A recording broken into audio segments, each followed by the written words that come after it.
What's up you guys, it's Sarah and welcome back to my channel. So today I'm going to be talking about all of the books I read this year in 2020. I made a Goodreads account at the beginning of the summer and I set a goal for myself to read 50 books.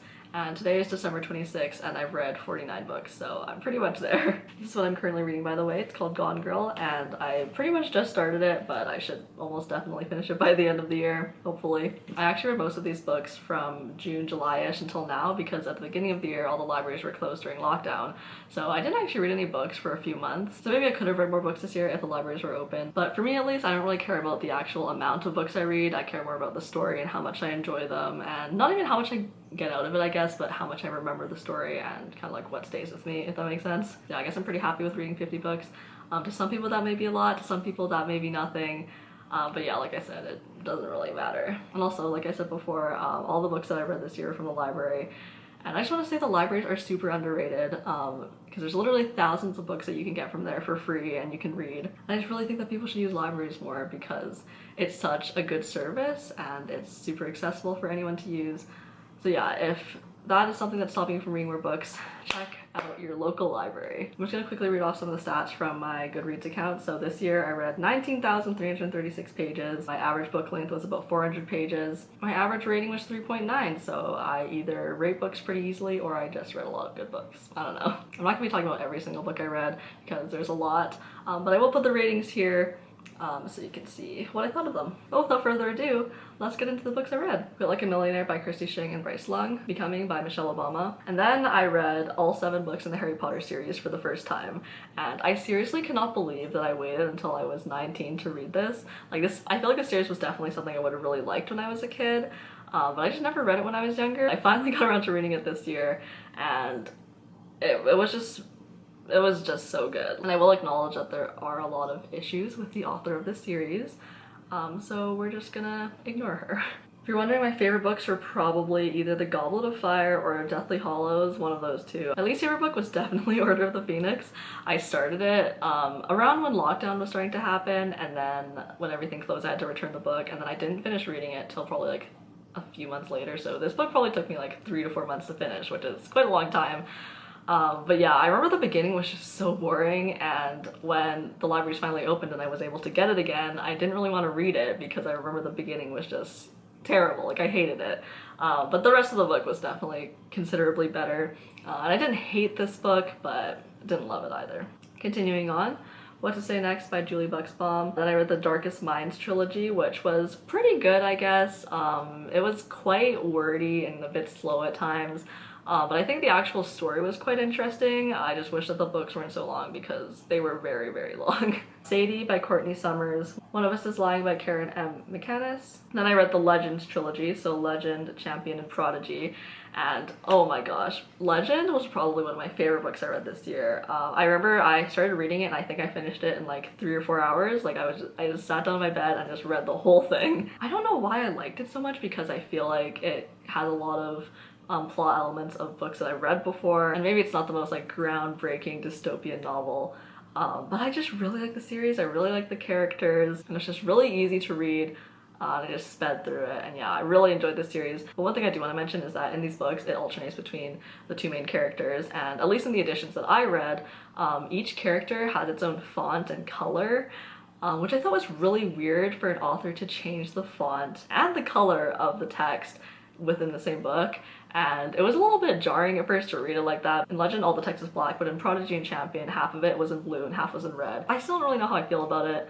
Obviously I'm still thinking about it, so I guess it stuck out for me and it was like kind of a unique, fun experience that I'll probably think about for a while. I mean, it didn't really affect anything and I got used to it, but it was just quite a strange thing to do. I don't know, I've never seen a book do that before. Stolen by Lucy Christopher. Then I read the Truly Devious trilogy by Maureen Johnson. Yeah, this one was kind of weird. There were some elements in the trilogy that I thought were just so strange. And the mystery was, it was okay.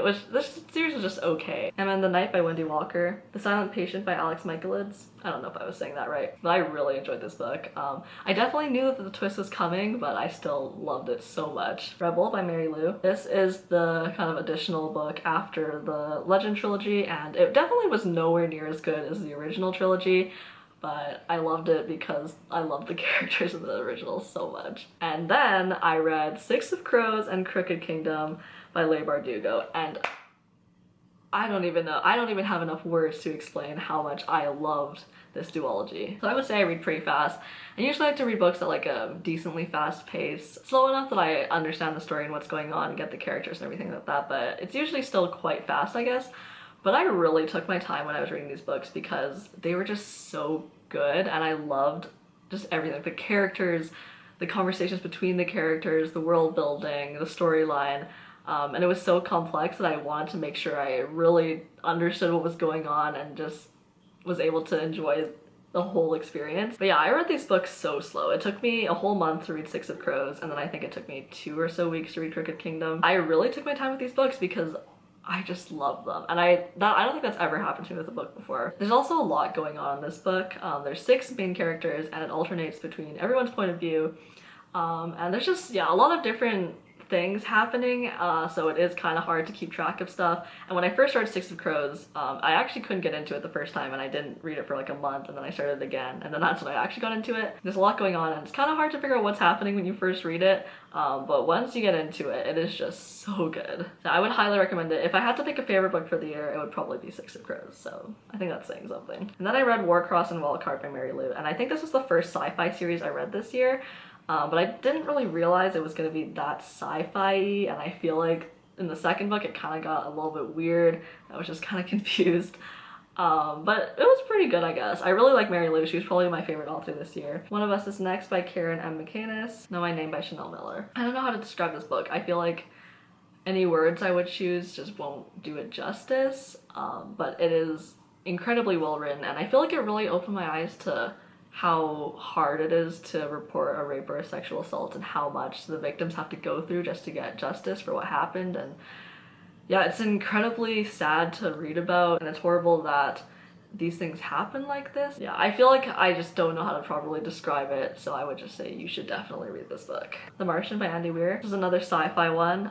It's kind of interesting because I know that this book was not for everyone, and like I definitely wouldn't recommend it to any of my friends because I know they wouldn't like it. But I really enjoyed it. I thought it was kind of funny. Like, this book is written as the main character Mart Watney's blog or journal kind of thing. And it's just funny to me. There's also a lot of problem solving, engineering descriptions, I guess, of what he's doing because he has to fix a lot of stuff in this book. And maybe it's the engineering me, I don't know, but I kind of liked reading about that stuff, even though I feel like half the time I had no idea what was going on. I don't know, I feel like the main character was really funny, and I liked reading stuff from his point of view. The Memory Book by Lara Avery. And then I read the Hunger Games trilogy by Suzanne Collins. I read this series for the first time when I was probably in like elementary school, so I was probably like 10 or 11. And I feel like at the time I didn't have the mental capacity to really analyze the story and really understand what was going on. But reading it now when I'm much older, I feel like there's just so much that I did not pick up the first time I read this. It truly does deserve the hype that it's gotten. The Hunger Games and Catching Fire, I remember I really liked when I was a kid. But when I read this the first time, I remember I hated Mockingjay, and I could barely get through it, and I just hated it so much. But reading it now, I don't know, I feel like part of the reason why might have been because it's like a lot more dark than the other ones, and it deals a lot with Katniss having PTSD, and just quite a dark, sad book. And obviously the other novels aren't happy by any means, but Mockingjay is really where Katniss starts to deteriorate and really break down. And I have seen some criticism where people don't really like this, and they kind of wish that Katniss was stronger and didn't break down every 2 seconds. And to be fair, a lot of the book is her being in the hospital and just her not really doing anything. But this series is about war and literal children fighting each other. So I'm glad that Suzanne Collins did that because I feel like it more accurately represents what a character who has gone through that would actually experience. Then I read Ready Player One by Ernest Cline, and I also just love this book. I feel like I really enjoyed sci-fi this year, which is weird because I feel like I've never really read it before this. But I was not expecting to enjoy this book that much because I feel like I wasn't really part of the intended audience. This book has a lot of 80s references, like literally the whole plotline surrounds that. But I don't really know anything about 80s pop culture or video games or really anything like that. But I just love this story. I feel like I just thought that the video game aspect of the book was super cool, and all the like challenges and stuff that they had to do to, you know, whatever. Yeah, I really enjoyed this book. It is also one of my favorites this year. Would highly recommend it. The second book actually came out like a month or so ago, and I feel like this series didn't need a second book, but I am pretty excited to read it. The Giver by Lois Lowry. I also read this book when I was a kid, but reading it again, I feel like it hits just as hard. Like, it is such a good book. The Turn of the Key by Ruth Ware. Tell Me Three Things by Julie Buxbaum. And Then There Were None by Agatha Christie. This book was actually quite hard for me to read because it was written back in the 30s when Agatha Christie was, you know, alive and writing and all that. The language is just very different, obviously, from how books are written today. And when I first started it, I was thinking about not reading it because it was just really weird to read. And something I wasn't used to, but I was like, okay, I'll challenge myself. I'm really glad I did because this book, like, oh my gosh, it was such a good mystery. I truly had no idea what was going on the whole time because I'm not very good at solving mysteries in books. But yeah, it was very good. Sharp Objects by Gillian Flynn. This was just a weird book. Then I read my final Mary Lou series of the year, which is the Young Elites trilogy. And I think I enjoyed this series a decent amount, I guess. The first book was okay, but the second and third book I think I liked quite a bit better. I liked the premise of it, I thought the characters were pretty interesting, and it was a pretty good trilogy overall. When Breath Becomes Air by Paula Kalanithi, Pretty Girls by Karen Slaughter. And then I read Get a Life Chloe Brown and Take a Hint Danny Brown by Talia Hibbert. I didn't realize that those books were gonna be romance novels. I feel like I usually don't really read romance, but they were super cute. And I really enjoyed the characters in these books because I feel like they felt super realistic and like they were actual real people with flaws that they actually had to, you know, figure out with themselves. I would say out of all the romance novels I've read, those two are probably the best. Yeah, those were all 49 books I've read this year. And then once I finish Gone Girl, that'll be 50. I feel like I'm pretty happy with everything. Like, there weren't really any books that stand out to me as really bad. There were like maybe like 3 books I started reading and then didn't finish.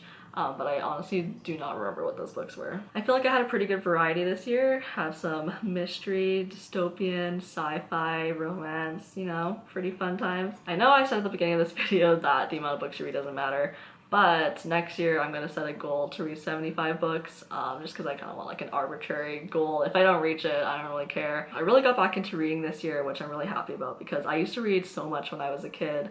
But I kind of stopped during high school just because I guess I just didn't really know what to read, and then my first year of university didn't really read that much, but last year and definitely this year I've gone back into it and I'm super happy about that. Let me know if you guys have any book recommendations down below. Literally any type of book, because next year I really want to branch out and just read all types of novels. So whatever book you think I would like, or literally any book, just let me know down below. I hope you guys liked this video, maybe it inspired you to go and read a book, literally any book. I just hope you guys go and read something because we love reading. With that being said, I'll see you guys in the next one. Peace out.